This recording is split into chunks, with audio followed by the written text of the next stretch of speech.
આજે પુત્રદા એકાદશીના દિવસે આપણે રાત્રિ જાગરણમાં ગીતા પાઠ કરીશું. તો આજે આપણે શ્રીમદ્ ભગવદ્ ગીતાના 6થા અધ્યાયનું મહાત્મય સાંભળશું. એકાદશીની રાત્રે ભગવદ્ ગીતાનો પાઠ સાંભળવાનું વિશેષ મહત્ત્વ હોય છે. શ્રી ભગવાન કહે છે, હે સુમુખી, હવે હું 6થા અધ્યાયનું મહાત્મય કહું છું, જેને સાંભળનાર મનુષ્યોને મુક્તિ હસ્તગત થઈ જાય છે. ગોદાવરી નદીના કિનારે પ્રતિષ્ઠાનપુર પૈઠણ નામે એક નગર છે. ત્યાં હું પીપલેશના નામે પ્રસિદ્ધ થઈને રહું છું. તે નગરમાં જાનશ્રુતિ નામે એક રાજા રહેતા હતા. એમનો પ્રભાવ માર્તંડ મંડળના પ્રખર તેજની જેમ પ્રસરેલો હતો. તે રાજા વડે પ્રતિદિન થતા યજ્ઞોના ધુમાડાથી નંદનવનના કલ્પવૃક્ષો એ રીતે કાળા પડી ગયા હતા કે જાણે રાજાની અસાધારણ દાનશીલતા જોઈ લજ્જિત થઈ ગયા હોય. તેમના યજ્ઞથી પ્રાપ્ત થયેલ પુરોડાશના રસાસ્વાદમાં આસક્ત હોવાને લીધે દેવતાઓ પ્રતિષ્ઠાનપુરને છોડીને બહાર જતા ન હતા.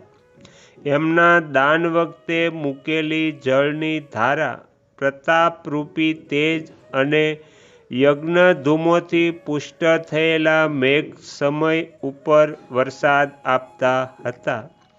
તે રાજાના શાસનકાળ દરમિયાન ઇતિવો એટલે ખેતીમાં થનારા 6 પ્રકારના ઉપદ્રવો એના માટે સહેજ પણ સ્થાન ન હતું અને ઉત્તમ નીતિઓનો પ્રચાર થતો હતો.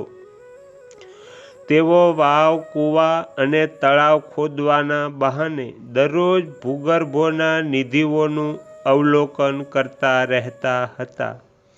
એક વખત રાજાના દાન, તપ, યજ્ઞ અને પ્રજાપાલનથી સંતુષ્ટ થઈ સ્વર્ગના દેવતાઓ તેમને વરદાન આપવા આવ્યા.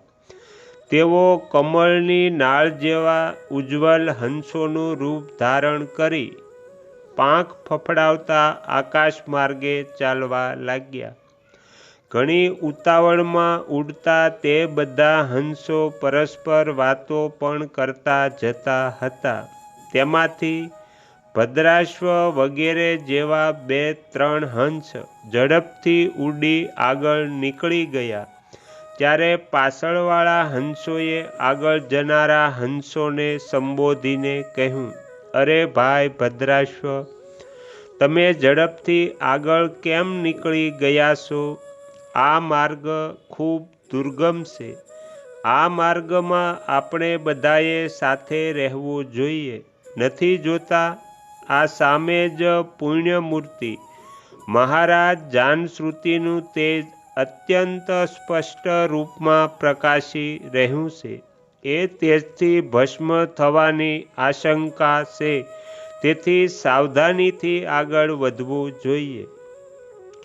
પાછળવાળા હંસોના આ વચન સાંભળી આગળવાળા હંસો હસી પડ્યા અને ઉચ્ચ સ્વરે તેમના વચનોની અવગણના કરતા કહે છે, અરે ભાઈ, આ રાજા જાનશ્રુતિનું તેજ બ્રહ્મવાદી મહાત્મા રૈકવના તેજ કરતા સળિયાતું છે.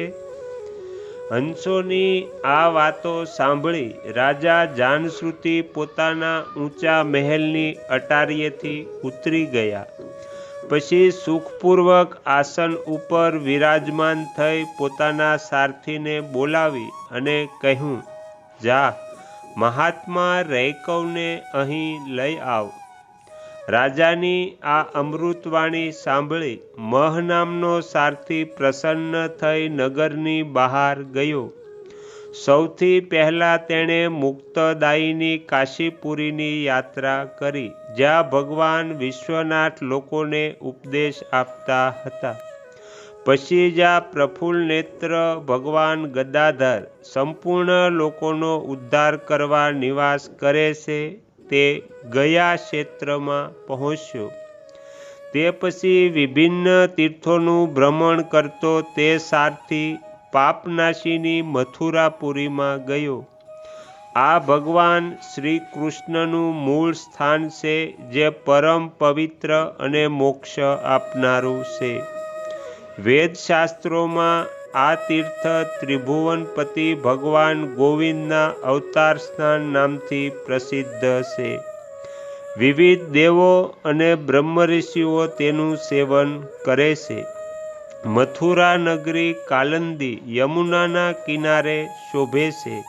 તેની આકૃતિ અર્ધચંદ્ર સમાન છે. તે બધા તીર્થોના નિવાસથી પરિપૂર્ણ છે. તે પરમ આનંદ પ્રદાન કરનારી અને સુંદર લાગે છે. ગોવર્ધન પર્વત હોવાથી મથુરા મંડપની શોભા વિશેષ વધી ગઈ છે. તે પવિત્ર વૃક્ષો અને લતાઓથી આવૃત છે.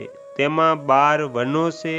તે પરમ પુણ્યમય તથા સૌને વિશ્રાંતિ આપનાર શ્રુતિઓના સારભૂત ભગવાન શ્રી કૃષ્ણની આધારભૂમિ છે.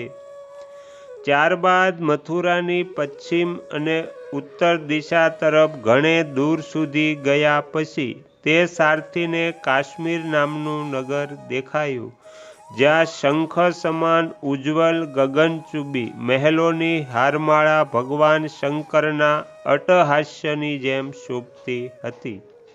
જ્યાં બ્રાહ્મણોના શાસ્ત્રી આલાપો સાંભળી મૃગા માણસો પણ સુંદર વાણી અને પદોનું ઉચ્ચારણ કરતા કરતા દેવ સમાન થઈ જાય છે. જ્યાં સતત ચાલતા યજ્ઞના ધુમાડાથી વ્યાપ્ત હોવાના કારણે આકાશમંડળ મેઘોના વરસાદ વરસતા રહેવા છતાં પોતાની શ્યામતા છોડતું નથી. જ્યાં ઉપાધ્યાયની પાસે આવી વિદ્યાર્થીઓ જન્મકાલીન અભ્યાસથી સંપૂર્ણ કળાઓ સ્વતઃ મેળવી લે છે. જ્યાં માણિકેશ્વર નામથી પ્રસિદ્ધ ભગવાન ચંદ્રશેખર દેહધારીઓને વરદાન આપવા નિત્ય નિવાસ કરે છે. કાશ્મીરમાં રાજા માણિકેશ દિગ્વિજયમાં સમસ્ત રાજાઓને જીતી ભગવાન શિવનું પૂજન કર્યું હતું. ત્યારથી તેમનું નામ માણકેશ્વર પડ્યું. તેમના મંદિરના દરવાજે મહાત્મા રૈકવ એક નાની રેકડીમાં બેઠેલા પોતાના અંગોને ખંજવાળતા વૃક્ષની છાયાનું સેવન કરતા હતા. એ જ સ્થિતિમાં સારથીએ તેમને જોયા. રાજાએ બતાવેલી જુદી જુદી નિશાનીઓથી તેણે તરત જ રૈકવને ઓળખી લીધા અને તેમના ચરણોમાં પ્રણામ કરીને કહ્યું, બ્રહ્મન, આપ કયા સ્થાને બિરાજો છો? આપનું પૂરું નામ શું છે? આપ તો હંમેશા સ્વચ્છંદ વિહાર કરનારા છો, પછી અહીં કેમ રોકાયા છો? હવે આગળ આપનું શું કરવાની ઈચ્છા છે? સારથીના આ વચન સાંભળી પરમ આનંદમાં નિમગ્ન મહાત્મા રૈકવ કંઈક વિચારીને કહ્યું, જોકે અમે પૂર્ણ કામ છીએ, અમારે કોઈ વસ્તુની આવશ્યકતા નથી, તો પણ કોઈ પણ અમારી મનોવૃત્તિ અનુસાર પરિચર્ચા કરી શકે છે. રૈકવના હાર્દિક અભિપ્રાયને આદરપૂર્વક ગ્રહણ કરી સારથી ધીરેથી રાજા પાસે ચાલ્યો. ત્યાં પહોંચી રાજાને પ્રણામ કરી તેમને હાથ જોડી બધા સમાચારના નિવેદન કર્યા. તે સમયે સ્વામીના દર્શનથી તેનું મન ઘણું પ્રસન્ન હતું. સારથીના વચન સાંભળી રાજાના નેત્ર આશ્ચર્યચકિત થઈ ગયા. તેમના હૃદયમાં રૈકવનો સત્કાર કરવાની શ્રદ્ધા જાગૃત થઈ. તેમણે 2 ખસરી જોડી એક ગાડીમાં યાત્રા કરી. સાથે મોતીના હાર, સુંદર વસ્ત્રો અને 1000 ગાયો પણ લીધી. કાશ્મીર મંડળમાં મહાત્મા રૈકવ જ્યાં રહેતા હતા તે સ્થાને પહોંચી રાજાએ બધી વસ્તુઓ તેમની આગળ નિવેદન કરી અને પૃથ્વી પર પડી સાષ્ટાંગ પ્રણામ કર્યા. મહાત્મા રૈકવ અત્યંત ભક્તિ સાથે ચરણોમાં પડેલા રાજા જાનશ્રુતિ ઉપર ગુસ્સે થઈ ગયા અને કહ્યું, રે શુદ્ર, તું દુષ્ટ રાજા છે. શું તું મારા વૃત્તાંતને નથી જાણતો? આ ખસરીઓથી જોડાયેલી તારી ઊંચી ગાડી લઈ જા. આ વસ્ત્રો અને મોતીઓના હાર, આ દૂધ આપનારી ગાયોને પણ તું લઈ જા.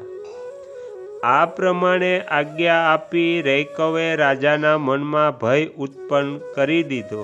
ત્યારે રાજાએ શાપના ભયથી મહાત્મા રૈકવના બંને ચરણ પકડી લીધા અને ભક્તિપૂર્વક કહ્યું, બ્રહ્મન, મારા પર પ્રસન્ન થાવો ભગવાન.